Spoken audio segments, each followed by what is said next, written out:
All right, so today we're doing a deep dive into a fragile truce. Okay. And if you think about it, it's kind of like Hogwarts, right? Yeah.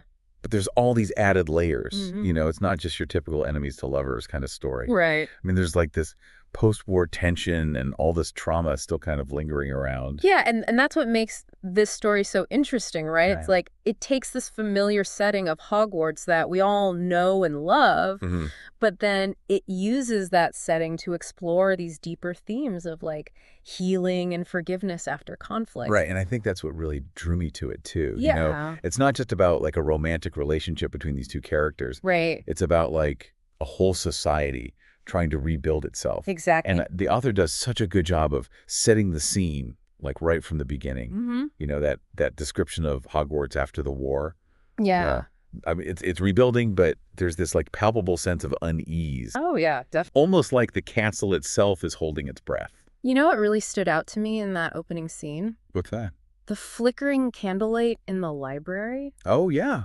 It's not just atmospheric, Oh, it's no. like it's symbolic. Oh, I see what you mean. Yeah, it's like that flickering light represents how fragile the piece is. Right, right. Like it could be extinguished at any moment. It's like, even though the war is over, the darkness hasn't fully gone away. Exactly. And then right in the middle of all this uncertainty, we're introduced to Hermione and Draco. Yeah, and I love how the author focuses on Hermione's internal conflict. Like she's trying to focus on her studies, trying to rebuild. Right. But at the same time, she's drawn to Draco despite their history. Yeah, it's like she can't escape the pull of their past, even if she wants to. Exactly. It's like this internal struggle. Mm. And then you have Draco who's kind of observing her. Yeah. Like he understands her in a way that no one else does. It's subtle. Yeah. Very subtle. But it's definitely there. Yeah. You see it in his quiet presence, the way he like notices things about her, her vulnerability, her pain. I don't know, though. Wouldn't you say there's a bit of manipulation there? Oh, for sure.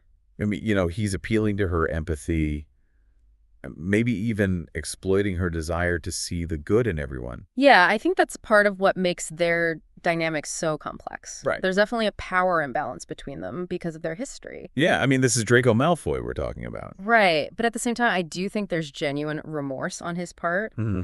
a desire to connect with someone who understands what he went through. Okay, yeah, I can see that. He's definitely not the same Draco we saw in the early books. Totally different. He's grown, he's changed. It's almost like that friend you had in high school who suddenly matured in college and everyone was like, whoa. I love that analogy. It really highlights how this story is about growth and change. Yeah, for the characters and for the whole wizarding world. So getting back to their relationship, there's this one scene in the library where you can just feel the tension. They're having these like pointed conversations. Yeah. But you can tell there's so much more going on beneath the surface. And what's interesting is that it's their shared trauma that binds them together. Yeah, like no one else understands what they've been through. Exactly. They both witnessed such horrific things. It's like they're both carrying these invisible scars. Yeah, and only they can see each other's scars. And then things really start to shift when Draco shows up in the Gryffindor common room. Oh, yeah, that's a huge turning point. I mean, talk about a bold move. Right. He's stepping into enemy territory. And he's so vulnerable in that scene. Totally. It really shifts the power dynamic between them. He admits he's hiding, trying to escape his past. It's like he's seeking refuge in the heart of his former enemy's territory. And Hermione realizes she's doing the same thing. Right. She's burying herself in her studies to avoid dealing with her pain. It's fascinating how the story uses this idea of hiding to explore their emotional states. Yeah, it's not just physical hiding. Right. It's emotional hiding, too. They're both trying to hide from their emotions, from the pain of the past. And maybe they find solace in each other. Yeah, that shared need for comfort and understanding really brings them together. So it's way more than just a simple enemies to lovers story. Absolutely. It's about two people who find themselves drawn to each other because they see their own pain reflected in the other person. And it makes you wonder, can that kind of connection ever lead to genuine love? Or will their past always be a barrier? That's a question we'll have to keep exploring. For sure, because in the next scene, they're back in the library. Okay. And there's this huge weight to their decision. Yeah, they're at a crossroads. Do they walk away or take a leap of faith? And that final exchange they have. I suppose we find out.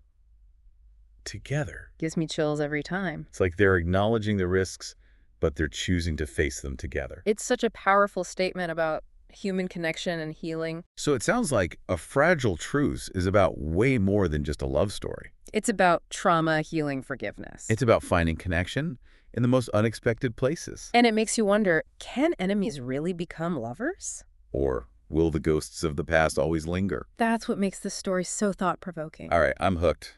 We need to dive deeper into this. Let's do it. But first, I think we need to shift gears a bit and explore another crucial element of the story. Okay. Their shared history. Absolutely. Because their past, their beliefs, everything that's led them to this point, it's all intertwined. Okay, so, picking up where we left off, I think it's important to remember, just how deeply their history is intertwined. Like, Hermione and Draco were on opposite sides of this war that, tore the wizarding world apart. Yeah. Saw some really terrible things. Yeah, stuff that really messes you up. Yeah, exactly. It leaves these deep scars. And it's like they both understand those scars, right? Yeah, exactly. Like, it's this unspoken language they share. It makes their connection even more intense, I think. More complicated, for sure. Yeah, and more fragile. For sure. It would be easy to just say, oh, their feelings are just a result of, proximity or shared trauma. Right. But the story goes deeper than that. Yeah. It explores how they both heal individually, but those journeys of healing get all tangled up together. Yeah. And we see their perspectives changing, too. Right. Like, at first, there's all this distrust. They're guarded. Yeah. But as they spend more time together, they start to question their assumptions. It's like they're seeing each other with new eyes. Ooh. Yeah, shedding those old labels of enemy and hero. Like Hermione, she always believed in right and wrong. Yeah, black and white. Exactly. But with Draco, she starts to see shades of gray. She sees his pain, his regret. And maybe even, his potential for change. It's interesting, though, right? What's? How their past experiences actually help them understand each other better. Oh, yeah, for sure. Like Hermione with her strong morals. She helps Draco face the consequences of his actions. And Draco, he grew up with all this privilege and prejudice. Right. And he challenges Hermione's rigid worldview. I love that. It shows how it's more than just a simple attraction. Way more. It's about growth, Yeah. challenging your belief. Recognizing the humanity in someone you thought was your enemy. And that's what gets me thinking. What's that? Can you really forgive someone after a war like that? That's the big question, isn't it? Like, can people who are on opposite sides ever really bridge that gap?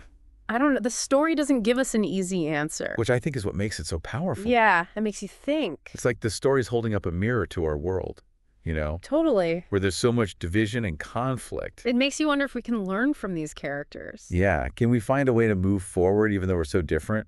If we think bigger, it asks us to think about forgiveness and reconciliation. Like, can we really let go of the past? Can we see past the labels and stereotypes? And just recognize that we're all human. And the story reminds us that healing takes time. It's not something that happens overnight. It's a process. And sometimes you have to face some really painful truths about yourself. About the people you thought you knew. But even with all that darkness, Yeah. there's this glimmer of hope in the story. There is. Like it's saying, even though we're broken, we can still find connection. Understanding a fragile truce shows us that even when things are really bad, hope and connection can still pop up in unexpected places. It's like saying that even though the past shapes us, it doesn't have to control us. Right. We have the power to choose a different path. A future based on empathy. And understanding. And that's what makes it so powerful. It's not just a fantasy story, Yeah, it's so relevant to our lives. But let's not forget about where it takes place. Hogwarts. Yeah, Hogwarts is like a huge part of the story. It's more than just a setting. Way more. It's like a character. With its own wounds and secrets. And I think it symbolizes the struggle of the wizarding world to rebuild and reconcile. Now that you mention it, there are so many layers to how they use the setting. Yeah. Like Hermione finds comfort in the library. Yeah, familiar spaces. But those spaces also hold all these memories of pain. It's like the castle itself is haunted. By the ghosts of the war. And for Draco Hogwarts, is this past he's running from? But maybe it's also where he can find redemption. It's like this physical reminder of their trauma. Of everything they lost. And everything they're working to rebuild. Yeah, it really is like the castle itself is going through this healing process. You know? Oh, totally. Yeah. And just like the characters, Hogwarts is kind of in this weird in-between state. Yeah. Like trying to get back to normal after the war, but can it? Yeah, can things ever really go back to how they were? Right, or has everything changed too much? Yeah, has the wizarding world been changed forever? It's a tough question. It is. And I think that's what makes the story so good. It doesn't give you easy answers. Makes you think. Yeah, it makes you think about the effects of conflict. Not just on like individuals, but on the whole society. Exactly. How do you rebuild after something like that? How do you deal with the scars, you know? Yeah, the visible and invisible one. And how do you move forward together when everything's been torn apart? It's not just about rebuilding the buildings, right? No, not at all. It's about rebuilding the trust and the relationships. The emotional stuff. Yeah, all those scars that don't heal as easily. This story really gets that. Yeah. It shows how healing takes time. It's not a quick fix. It's a process. It takes work. And sometimes you have to face some really tough truths. About yourself. About the people around you. And sometimes you have to rethink everything you thought you knew. Yeah, you have to challenge your own beliefs. See things from other people's perspectives. Realize that there's not always just one right answer. Yeah, there are multiple sides to every story. And you have to respect those differences if you want to heal. So this story isn't just about two people falling in love. It's way bigger than that. It's about a whole community. Trying to come together after a war. To rebuild and to heal. It's about forgiveness. Trust. Creating a future where people who used to be enemies can live together. And even with all the pain and uncertainty, yeah, the story still gives us hope. It reminds us that even when things are really messed up, connection is still possible. Understanding. Forgiveness. It's like, you know when you see a tiny plant growing through a crack in the sidewalk? It's like that. It's a sign of resilience. Of hope. That even in the toughest environments, life finds a way. So as we wrapped up this deep dive into A Fragile Truce, yeah, what are some of the big takeaways for our listeners? I think it reminds us that even in the darkest times, there's always hope. And that connection can happen in the most unexpected ways. Yeah. It encourages us to challenge our own biases, to be more empathetic, to try to understand each other even when it's hard. And to remember that healing takes time. Yeah, be patient with yourself. With others. Be kind. And be willing to really dig deep and look at the hard stuff. Because that's where the real growth happens. A Fragile Truce is a powerful reminder that even in a world that feels broken, yeah, hope and healing are still possible. If we're willing to work for it. Absolutely. Yeah. And for our listeners, I hope this deep dive has given you something to think about. Yeah. Maybe even inspired you to look for stories of hope and healing in your own life. Keep exploring, keep questioning, and keep diving deep. Until next time.